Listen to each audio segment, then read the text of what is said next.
So ever since the release of Halloween this past October, fans have been dying for more Michael Myers. With a sequel pretty much confirmed, I got some ideas, and Resurrection's part of it. Let's go.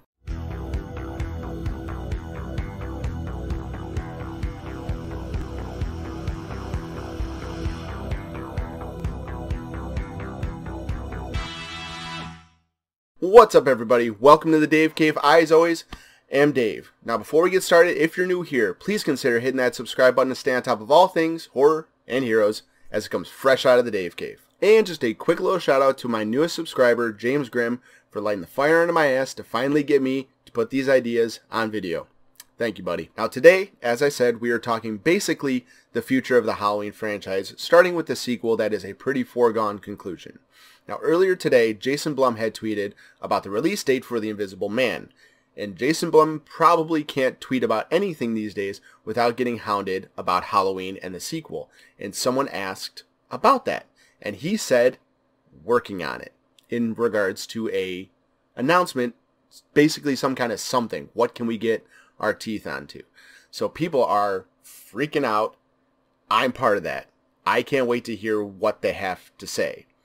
That said, I have some ideas for where we go with a sequel. Now, real quick, we're going to take a couple steps back and talk about Halloween 2018. When the film ends, Michael's hand completely muffed up, right? Completely jacked. And he's in the basement of fire. But then you get the final establishing shots, and he's not there.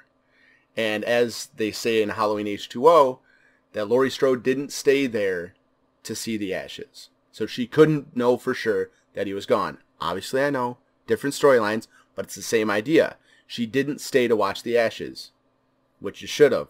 And that's the problem, and that's the open door that we as fans want and need. So as for a sequel, which I don't know if you call it Halloween 3, or if you call it Halloween and give it some kind of name, I think you go with Halloween and give it some kind of name, because you can't go with Halloween 3. Technically, it is Halloween 3, but I think you're going to run into a lot of confusion, so avoid that altogether. But for the sake of it making no sense, we're going to call it Halloween 3, just so you know that's the one we're talking about. So Halloween 3 opens. You have the girls going to the hospital, and you have Michael kind of just messed up. Think about the end of Halloween 4. He's not doing good.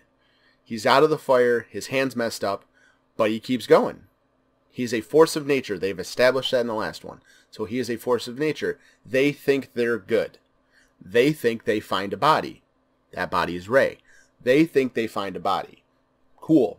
The girls forget because, hey, they forgot about Ray. You can write that off in a plot hole. They wrote Ray off as a plot hole. Whatever. So then you go from there, and you have Michael kill Karen. You have him get her. You'll get a little bit of fan service. For the people that didn't like her, they're going to love that. For the people like me that understood her character, it'll kind of be, oh, that sucks, but no one really will care. But that will send Laurie Strode on a completely new warpath to fight with Michael. And that is what we need. We need a much more reckless, much more ready to die Laurie Strode. And that's where I'm going with this. But Dave, where the hell does Resurrection play into this? You said we're talking Resurrection. What the f? Just hang on. We are going to get there, I promise. So then you have this Laurie that is looking for Michael. Not actively looking for Michael, but she is aware. She is much more ready to go even than she was in the last one. Last one she was, I hope he escapes so I can kill him, but then she hid in the house. I want that so I can kill him, Laurie. That Laurie that was chasing him and shooting him. I want that Laurie in this one because that Laurie is going to kill Michael Myers in this sequel I have. Kill him dead. He is going to die. But she is going to die in the process. And I think that's exactly what you need to do. You need to save this series from being dragged on and dragged on and dragged on into Halloween 4, 5, 6, 7. You need to kill Michael Myers. Absolutely, without a doubt, head chop off level of death. Shotgun to his fucking head. Kill Michael Myers. He needs to die in this next movie. He absolutely needs to die. Laurie Strode absolutely needs to die in this movie. They need to end this chapter all completely dead. Except for Allison. You have to have some beacon of hope that life will carry on. So you have that with Allison. But with Laurie and Michael, their story is done by the credits. You kill them both. You put the kibosh on the whole chapter, the whole book. Put it away, throw it on the wall, it's done. Dave, you need Laurie Strode.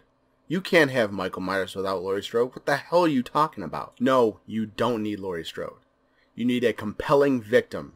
And that's where we go with the rest of the Halloween series. So, you end Halloween 3, right? From here, if you want to tell any more stories of Michael Myers, you start from the beginning. And I'm not saying tell the same cookie cutter story of Michael Myers, but you tell a new Michael Myers story. You take the mythology, you take his general look, and you go from there. You make him a force of evil. You do, possibly, kind of what Rob Zombie did. Is you take this character and you tell a different story with the character. Don't try to be the original. And what you do is you make Halloween an anthology series. What you do is you get then these mini-series of 2, maybe 3 movies where they tell a story of Michael Myers. You make him a legend. You make him like Hercules, where there are many different ways to tell his story, but ultimately, he's a half god, half man. Hercules, not Michael Myers. And you go from there. You James Bond him. You have different actors play Michael Myers. You have different directors take different ideas for what to do with the character. And you don't need Laurie Strode to do that. They did the storyline with Laurie Strode. They had 1. They had 2. They had H2O. They had Resurrection. That's a storyline. You have The Thorn. That's a storyline. You have 1 in 2018. That's a storyline. Embrace that. Embrace that moving forward, and you can have Halloween carry on forever but have no real need to worry about a continuity, because you wrap that shit up in 2, maybe 3 movies. Makes perfect sense to me. And everybody then gets plenty of Michael Myers. Seems like a pretty damn win-win to me. And I would love to see that happen. Have the balls. Have the balls to kill Michael Myers. Straight up, end of Halloween H2O, chop his goddamn head off. I remember the shock of, holy shit, she just killed Michael Myers. There is no coming back from that, and that's what was so awesome about that. That's what so many people loved about the end of that movie, was the stakes were high, and she fucking murdered him. It was awesome. You need to do that again. You need a shotgun up to his temple. You need to kill Michael Myers. And you need to keep killing him.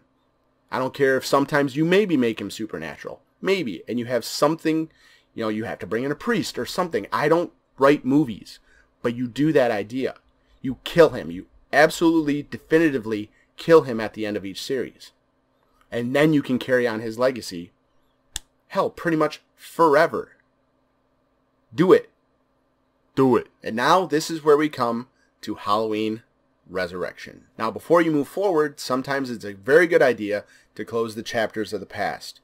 With that, you have Resurrection. And now at the end of Resurrection, the complete shit show that whole movie is, you have Michael survive. He's in the morgue. He's a little smoky. His eyes open, right? Michael's alive. He is on the loose. I can get down on that. But that's not where the interesting part of a sequel to Resurrection comes in. So just a really quick backstory. Back 17 years ago in 2002 when Halloween Resurrection came out, I left the theater with this idea, and I've been dying to tell people about it. You get to be those lucky people that hear this idea for the first time. So when I first saw the movie, I was enamored. Absolutely loved the character Harold. This guy in the psych ward that is completely obsessed with serial killers. We meet him. He's completely, Michael Myers. He's starstruck. It's awesome. And then Michael Myers, as he's leaving, goes to kill him, you presume. But then he hands him the knife. He understands that the chaos would be more crazy if Harold had a knife. But what that should do there, for this Halloween sequel idea, is you have Harold become so obsessed with Michael. So obsessed that he basically starts training. He gets out in the whole chaos of everything of him breaking in and killing Laurie. Harold gets out. Harold gets out and makes it so that he has the physique and strength and capability of Michael Myers. Seems pretty cool, right? And then you have Harold start copycatting. But what Harold doesn't account for is that Laurie Strode had a son, John Tate. You bring him in. He finds out about the murder of his mother, and he goes on a goddamn warpath after Michael Myers. He finds out that Michael Myers gets out of the morgue. Okay? And then he goes after Michael Myers. Because Michael Myers doesn't stop. He's got a melted mask, but he seemed okay. Michael Myers doesn't stop. So John starts going this way. But then Harold, he's copycatting Michael. He knows everything about Michael Audrey Myers. He knows how he kills. He knows where to go. He knows landmarks for him. He knows the dude's history. So John's like, well, shit. So John starts going this way and then this way. But at the same time, you have Harold start thinking, I should just be Michael Myers. I'm going to go after Michael Myers. And then you have this triangle of fuck where they are just going after each other. John's going after Harold. Harold's going after Michael. Michael's kind of going after Harold because he knows about him. But also, Michael is going after John because he's going after John. He tried to kill John. So you have these three characters that ultimately come to a head. And yes, you guessed it, you kill Michael Myers. You have John kill Michael Myers. Definitively, again, axe to the neck, dead. You kill Michael Myers.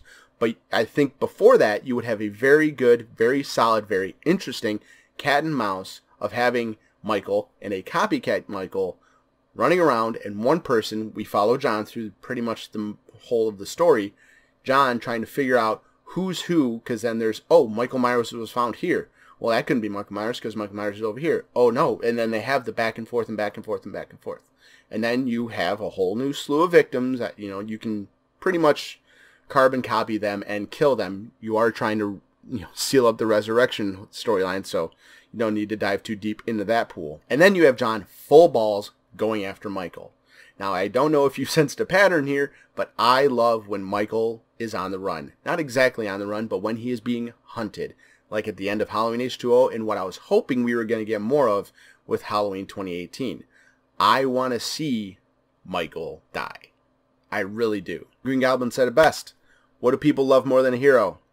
To see a hero fail, fall, die trying. Now, obviously, they're not going to put any kind of real production money into a sequel to that goddamn piece of shit, Halloween Resurrection. I understand that. I can get down on that. But if anybody out there wants to do a fan film, just give me a little credit. I even have an opening scene for you. You have John. He's working out. He is pissed. Stuff about Michael Myers all over his walls. He's going crazy. You have that mirror scene with Harold. Harold is just completely going ham. He is Eye of the Tigering, getting himself ready to go. Also has posters, kind of the same clippings that John has in his room, and they're just both so obsessed with Michael that they can't stand it. I think that that idea could really, really play out well if done well. So please, somebody pick that idea up. So me personally, I'm very much looking forward to see what they do with the sequel to Halloween 2018, Halloween 2 or Halloween 3, Season of the Bitch, whatever it is you want to call it. I'm very much looking forward to that because I very much enjoyed Halloween 2018. I put a link in the description below for my full-blown, full spoiler review, everything I liked and what I didn't like about that film. So go check that out. But before you do that, hit the comments below, and I want to know what you guys think they should do in the sequel for Halloween 2018. Do you think they should kill Michael? Do you want to just see this Michael reign supreme until James Jude Courtney can't do the role anymore, and Jamie Lee Curtis can't do it, and just completely wear it thin until they have the Halloween age 60 trailer, where they completely make fun of the fact that these characters are too old? Do you want them to get that old? Are you ready to have a reboot, refresh, retelling? That's what I want these called. Retellings of this series. Okay, that is going to do it for me today. If you enjoyed the video, please don't forget to like and share. And if you haven't already, check me out on Instagram and Twitter at @TheDaveCave_. I'm posting there when I am not posting here. Thank you so much, as always, for stopping by the Dave Cave. Take care.